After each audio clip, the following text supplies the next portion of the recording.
श्रवण कर रहे थे कि रचना का विवाह हुआ दुष्टा ऋषि के साथ में और उनकी 2 संतान हुई, विश्वरूप और सन्निवेश। विश्वरूप को देवताओं ने अपना पुरोहित बनाया और जब विश्वरूप ने गलती से अपने मामाओं को आहुति दी तो देवराज इंद्र ने विश्वरूप के 3 सिर काट दिए। और आगे कहते हैं श्री सुखदेव बाबा, राजन जब ये बात तुष्टा ऋषि को पता चली तो तुष्टा ऋषि ने कहा, अच्छा इंद्र, पहले हमारे पुत्र को पुरोहित बनाया और जब अपना काम निकल गया तो उसे मार दिया। एक यज्ञ की रचना की, इंद्र को मारने वाला प्रकट हो कि इंद्र शत्रो विवर्धस्वा माम चिरम जहवे दुषम। इंद्र को मारने वाला प्रकट हो, लेकिन मंत्र में त्रुटि हो गई। जैसे कहते हैं, एक बार राघव कहते, जानकी अगर हनुमान नहीं होते तो हम इस युद्ध को जीत नहीं पाते। एक समय की बात है जब रावण को जितवाने के लिए ब्राह्मण लोग यज्ञ कर रहे थे, हवन कर रहे थे, तो वहां पर हनुमान जी एक विप्र का रूप धारण किए और पहुंच गए। तो जो कुछ ब्राह्मणों को जरूरत होती है तो हनुमान जी पहले ही खड़े, घी की आवश्यकता है तो पहले ही लेके खड़े हो गए। अब सारे ब्राह्मण बड़े प्रसन्न हुए, अरे भैया तू बड़ी सेवा कर लो मेरो, बोल तो एक चाहिए। हनुमान जी कहले, बाबा मुझे कछुना चाहिए, आपकी सेवा करते रहे और कुछ नहीं चाहिए। ठीक है, फिर सेवा करनी शुरू कर दी। अब ब्राह्मणों ने देखा, भैया इतनी सेवा कर रहा है, कोई बात नहीं। जब पूर्णाहुति का नंबर आया तो ब्राह्मणों ने कहा, भैया जब तक ये हमसे कोई वरदान नहीं मांगेगा तब तक हम पूर्णाहुति नहीं करेंगे। कोई वरदान मांगो। हनुमान जी ने कहा, भूदेवों अगर आप हमें वरदान देना ही चाहते हैं तो एक वरदान दीजिए। क्या? आप यज्ञ कर रहे हैं ना, आप यज्ञ में ये मंत्र बोलेंगे, कौन सा? कि जय तुम देवी चामुंडे, जय भूतार्दिहारिणे, जय सर्वगते देवी काल रात्रि नमोस्तुते। ये बोलने वाले हैं ना। अब ब्राह्मण कहते, रे भैया हम कौन सा मंत्र बोलने वाले हैं, अभी तक बोला भी नहीं, ये भी ये जानता है। हाँ भैया ये बोलेंगे तो क्या करें? अरे ब्राह्मणों करना कुछ नहीं है, सिर्फ एक शब्द बदल देना है। अरे भैया तू कहे तो शब्द क्या पूरा मंत्र बदल दे? नहीं, एक शब्द बदलना है। कौन सा?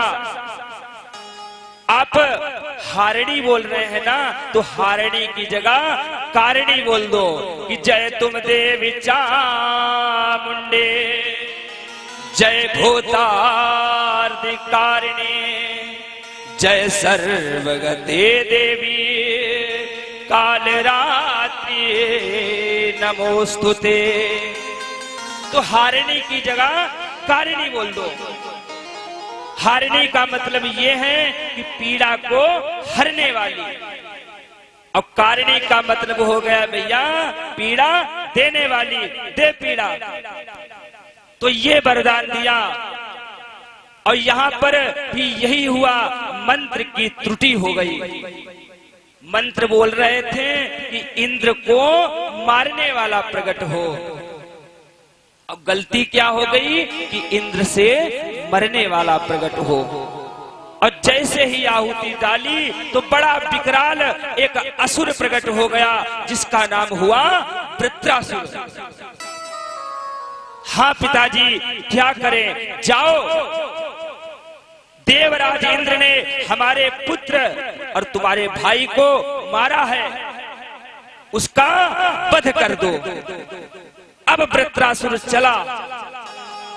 जैसे ही देवताओं ने देखा तो त्राही मच गई, त्राही माम, त्राही माम।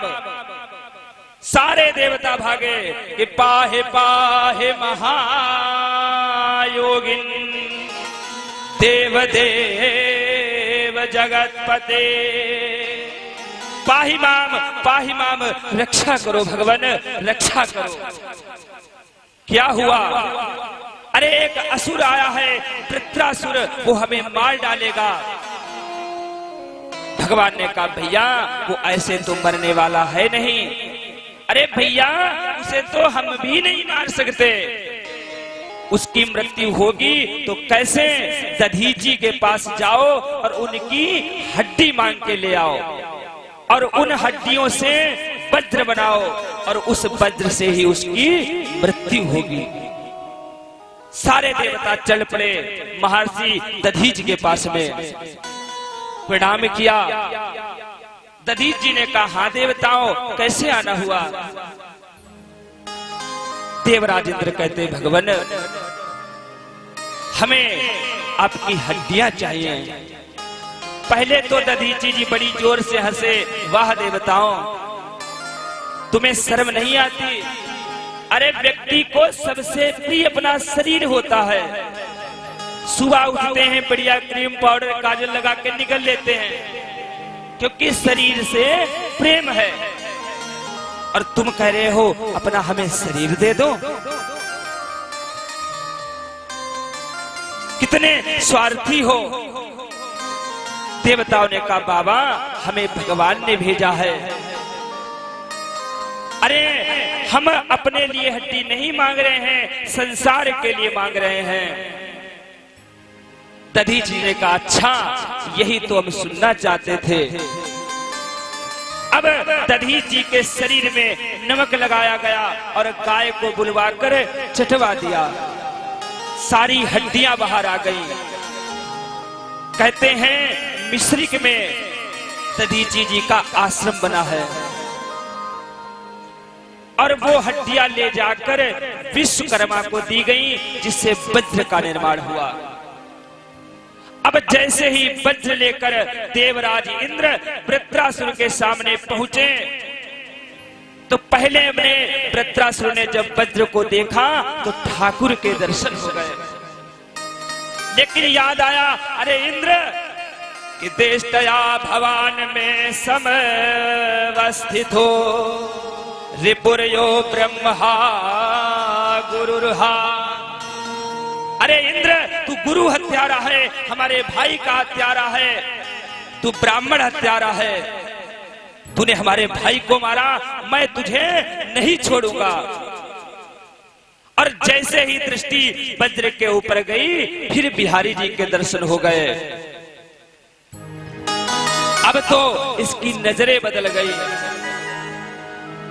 अब भूल गया कि हम कहां खड़े हैं, हम रणभूमि में खड़े हैं, किसी से युद्ध करने आए हैं, सब कुछ भूल गया। हाथ जोड़े और वज्र की ओर देखा और बड़े भावपूर्ण से 4 श्लोकों में स्तुति की। हे प्रभु कि अहम हरे तब पादये कमूला दासानुदासो भवितास्मि भूया मनास्मरेता सुपतेर्गुणास्ते ग्रणे तवा का कर्म करो तु काया। हे प्रभु हम आपसे कुछ मांग नहीं रहे हैं, क्योंकि हम में इतनी पात्रता नहीं है जो हम आपसे कुछ मांगे। हमें तो अगर देना है तो प्रभु दासानुदास, हमें दासों का भी दास बना दो, क्योंकि हमारी इतनी औकात कहां जो हम आपके दास बन सके। जो आपको पकड़े बैठे हैं उनके दास बन जाएं, उन संतों के दास बन जाएं। कहते हैं कि बिजली आ रही है और बिजली का तार कोई पकड़ ले तो भैया उसे करंट लगेगा, और जिसे करंट लगा हो उसका कोई पैर पकड़ ले तो उससे डबल उसको करंट लगेगा। तो जो संत आपको पकड़े बैठे हैं हमें उनको पकड़ना है। तो हे माधव हमें दासानुदास बना लो और हमें कुछ नहीं चाहिए। दूसरे श्लोक में कहता है प्रभु हमें क्या क्या नहीं चाहिए वो भी बताता है कि न नाक पृष्ठम न च पारमेष्ठ्यम न सार्वभौमं न रसाधिपत्यम न योग सिद्धि पुनर्भवं वा समंजसत्वाह विरहे कांक्षे न नाक पृष्ठम न च पारमेष्ठ्यम। हमें स्वर्ग नहीं चाहिए, हमें वैकुंठ भी नहीं चाहिए, न कोई सार्वभौम पदवी चाहिए और ना ही योग सिद्धि चाहिए। तो किसी ने पूछा भैया जब कुछ नहीं चाहिए तो क्या चाहिए? तो कहा भगवान विरहय कांक्षे, हमें आपका विरह चाहिए। क्योंकि भगवान की याद आती है तो सिर्फ विरह में आती है। जब तक कन्हैया रहे सारी गोपियां कन्हैया से मिलती हैं, बातें भी करती हैं, याद भी करती हैं, लेकिन रोई कब? जब हमारे कन्हैया चलने लगे, मथुरा जाने लगे, तो सारी गोपियां रोती हैं विरह में आकर। आइए थोड़ा सा गीत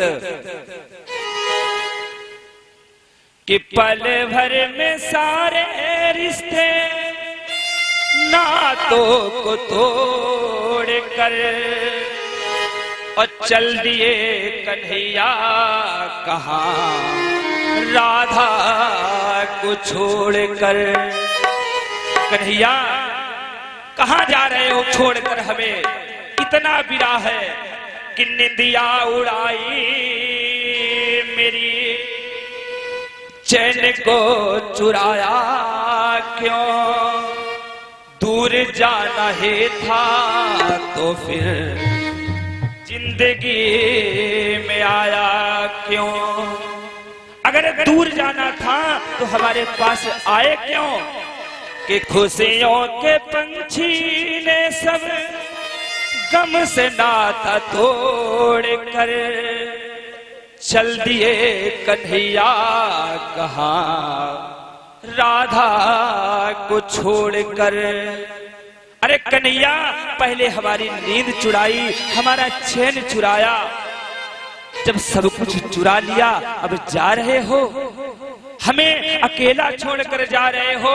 हे माधव कि यमुना के तीरे जब तू गैया चराता था, बंसी बजाकर मोहन मुझको बुलाता था। माधव बड़ी याद आएगी जब यमुना के तीर आप बंसी बजाते थे ना, गैया चराते थे और बंसी बजाकर हम लोगों को बुलाते थे कि नटवर सताता था तू बहिया मड़ोर कर चल दिए कन्हैया कहाँ राधा को छोड़कर। अरे हमारी बहिया मड़ोरते थे आप, जब आप चले जाएंगे तो हमारा हाथ कौन पकड़ेगा? आप हमें छोड़कर मथुरा जा रहे हैं ना, आप इस गोकुल को छोड़कर जा रहे हैं। क्या जितना प्रेम हम आपसे करती हैं उतना प्रेम मथुरा की जो ग्वालिनी है आपसे करेंगी? नहीं करेगी। कि छोड़ करके गोकुल तू माधव, कि छोड़ करके गोकुल तू बड़ा पछताएगा, बड़ा पछताओगे कि मथुरा में दूध दही किसके चुराएगा।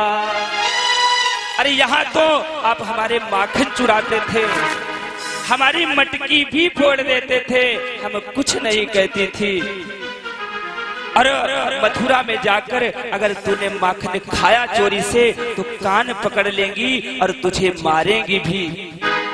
हम तो तुमसे प्रेम करते थे, हमने तुमसे कुछ नहीं कहा, लेकिन वो तुम्हें मारेंगी।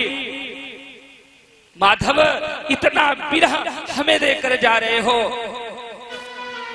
हम क्या करेंगे? कि खाएगा माखन किसके, मटकी को फोड़ करे चल दिए कन्हैया, कहा राधा को छोड़कर। हमें छोड़कर जा रहे हो।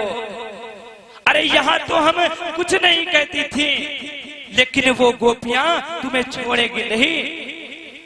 तुम्हें याद है एक बार तुमने हमारे वस्त्र चुराए थे, हमने कुछ नहीं कहा, हमने बाबा को भी नहीं बताया। और माधव, उसके बाद आपने हमें महाराष्ट्र में भी बुलाया। हम लोग महाराष्ट्र में पहुंची तब आपने क्या हमसे कहा था कि स्वागतम। पहले तो आपने हमारा स्वागत किया, फिर बाद में कहा कि आप लोग क्यों आई हो, क्यों आई हो यहाँ? हमने तो तुम्हें बुलाया नहीं। अच्छा, हो सकता है चांदनी रात है तो चांद को देखने आई होंगी, लेकिन आप लोग शादीशुदा हैं, अपने पतियों को छोड़कर आपको आना नहीं चाहिए था, आपको ऐसे नहीं आना चाहिए था। आप क्यों आई हैं? और माधव, इतना कहकर आप वहां से अंतर ध्यान हो गए, हमें छोड़कर वहां से चले गए। हम भटकती रही, आपको ढूंढती रही। आपको पता है हमने किस किस से पूछा? तुलसी से पूछा। अरे तुलसी, क्या तुझे पता है हमारे कन्हैया कहाँ गए हैं? तू क्यों बताएगी, तू तो हमारी सोत है। सबसे पूछा हमने, लेकिन किसी ने भी हमें बताया नहीं। इतना बिरा हमें आप दे चुके हैं, आज फिर भी मथुरा जा रहे हो। हमें छोड़कर आप जानते हैं हम कैसे रहेंगी। राधा रानी कहती हैं, अरे कन्हैया, अगर आप हमारी जगह होते, हम आपकी जगह होती और हम आपसे कहती कि कन्हैया हमें भूल जाओ, क्या आप हमें भूल जाते? अरे इतना हमने आपसे प्यार किया है और आज आप हमें छोड़कर जा रहे हो। हे माधव, कि बनोगे राधा तो ये जानोगे।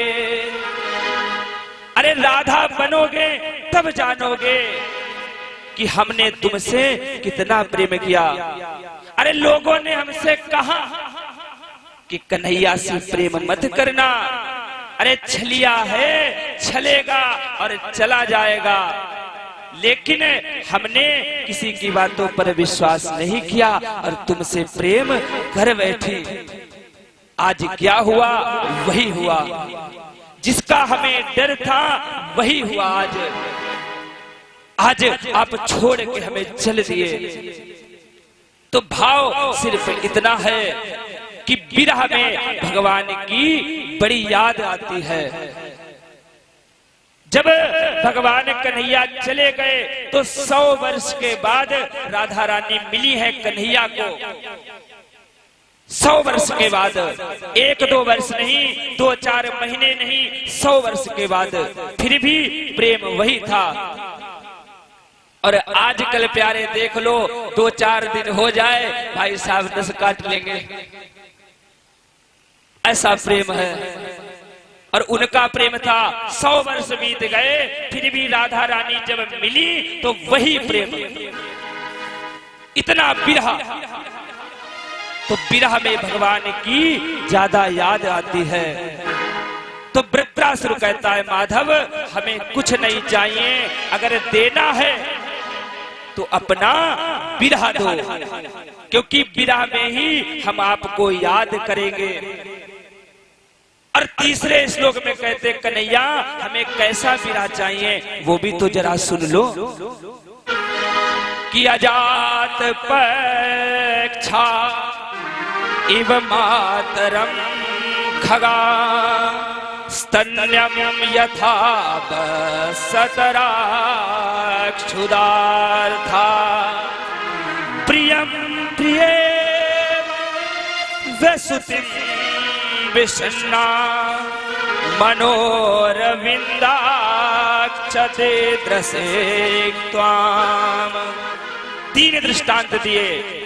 पहला विरह हमें ऐसा चाहिए अजात पक्षा, जैसे कोई पक्षी का बच्चा है, वो अपने घोंसले में बैठा और उसकी माँ दाना चुनने के लिए चली गई, तो वो नन्हा सा पक्षी अपनी माँ का इंतजार करता है, मैया आप कब आओगी, हमें डर लग रहा है, पूरे दिन अपनी माँ की याद में बैठा रहता है। तो कन्हैया हमें ऐसा ही विरह चाहिए। और दूसरा दृष्टांत दिया एक गाय का, जैसे गाय का नन्हा सा बछड़ा है और गाय चरने के लिए जंगल चली गई है, तो उसका बछड़ा घर में अपनी मैया का इंतजार करता है कि हमारी मैया कब आएंगी। और जैसे ही शाम को मैया आती हैं, बछड़ा अपने आप भागता है और मैया को चाटने लगता है, पूरे दिन अपनी माँ का इंतजार करता है, विरह में बैठा रहता है। तो कन्हैया हमें ऐसा विरह चाहिए। और माधव तीसरा तो सुन लो, प्रियम प्रियवा, जैसे परदेश गए हुए प्रियतम का इंतजार घर में प्रिया करती है कि हमारे प्रियतम परदेश से कब आएंगे। एक छोटा सा दृष्टांत है कि एक सज्जन का विवाह हुआ, उनकी जो पत्नी थी बड़ी सीधी सादी भोली भाली अनपढ़ थी, कुछ नहीं आता जाता था, छोटा बड़ा ABCD कुछ नहीं। अब शादी होके घर आ गई, 2-4 दिन हुए तो भाई साहब तो चले दिए प्रदेश। तो घर में पूछा आप कहाँ जा रहे हैं, कहा हम परदेश जा रहे हैं और हम 10 दिन के बाद आ जाएंगे। अच्छा स्वामी जी ये 10 दिन क्या होते हैं, इतनी अनपढ़ है कि 10 दिन भी नहीं पता है कि 10 दिन होते क्या है। अच्छा ठीक है, तो एक दीवार में 10 लाइन खींच दी, तुम सुबह उठना 1 लाइन मिटा देना। इस प्रकार से जब 10 लाइन मिट जाएंगी तो समझना हम आने वाले हैं। अब भाई साहब तो चले गए। अब घर में उनकी धर्म पत्नी है, जैसे सुबह होती है 1 लाइन मिटा देती हैं। आज 1 लाइन कम हो गई, हमारे पति जी आते होंगे। दूसरी सुबह हुई, दूसरी, तीसरे दिन तीसरी, जब 9 लाइन मिटा दी, अंतिम लाइन जब बची और जैसे ही उसको मिटाया तो इतना विरह हो गया, इतना इंतजार कर रही हैं कि बैठी तो हैं घर में लेकिन कान लगे हैं दरवाजे पे। जैसे किसी ने बजाई, भागी, हमारे प्रियतम हमारे स्वामी तो नहीं आ गए। और जैसे गेट खोला तो देखा कोई और है। पूरे दिन इंतजार करते रहे, किसमें? विरह में। तो हे भगवान, हमें विरह देना है तो ऐसा ही विरह देना। अरे मैं नहीं कहता हूं कि मुझे मुक्ति मिल जाए, बार बार इस संसार में हमें ना आना पड़े। पुनरपि जन्मम पुनरपि मरणम और पुनरपि जननी जठरे शयनम। फिर मृत्यु हो, फिर जन्म हो, ये हम नहीं चाहते हैं। ना हमें मोक्ष चाहिए, ना हमें मुक्ति चाहिए, हमें कुछ नहीं चाहिए। देना है तो विरह दीजिए और दासानु दास बनाइए, दासों का दास बनाइए। और अंतिम श्लोक में कहते हैं कन्हैया कि ममोत्तम श्लोक जने सुसख्यम संसार चक्रे भ्रमता स्वकर्म भी। हमें बार बार आना जाना ये पसंद नहीं है कि हमें आप मुक्ति दे दें, बास भैया बैठे, हमें आप स्वर्ग दे दें, वैकुंठ दे दें, कुछ नहीं चाहिए। हमें तो सिर्फ दासानु दास बनाइए।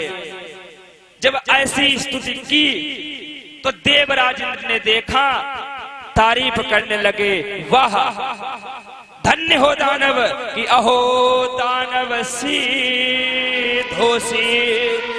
यस्ते मतिरे दृषि। अरे धन्य हो असुर तुम, और धन्य है तुम्हारी मति बुद्धि, जो यहाँ रण में खड़े हो और तुम्हारी बुद्धि कन्हैया में लगी हुई है। अब जैसे ही इतनी बात कही, वृत्रासुर ने कहा सावधान, अरे इंद्र तुमने हमारे भाई को मारा है, तुम गुरु हत्यारे हो, तुम्हारी तो हत्या होनी ही चाहिए। और बड़ी जोर से प्रहार किया, इंद्र नीचे गिर पड़े और वज्र भी छूट गया। वृत्रासुर कहता, इंद्र जल्दी उठो और अपने वज्र को उठाओ। क्यों? क्योंकि इस वज्र से ही हमारी मृत्यु होगी। फिर वज्र उठाया और देवराज इंद्र उठे तो अब की बार देवराज इंद्र ने एक वज्र से एक हाथ काट दिया, दूसरे वज्र से दूसरा हाथ काट दिया। अब महाराज वृत्रासुर बड़ा विकराल हो गया, मुंह खोलकर भागा और सीधे देवराज इंद्र को निगल गया। अब देवराज इंद्र को निगल गया, लेकिन देवराज इंद्र ने नारायण कवच धारण कर रखा है और हाथ में वज्र भी है। तो पेट में बैठे बैठे 1 वर्ष तक काटते रहे और 1 वर्ष के बाद वृत्रासुर का पेट फाड़ कर बाहर निकले। वृत्रासुर का वध हो गया। 1 वर्ष हमारा और देवताओं का 1 दिन। अब बाहर निकल आए। परीक्षित प्रश्न कहते हैं, भगवान आप हमें ये बताइए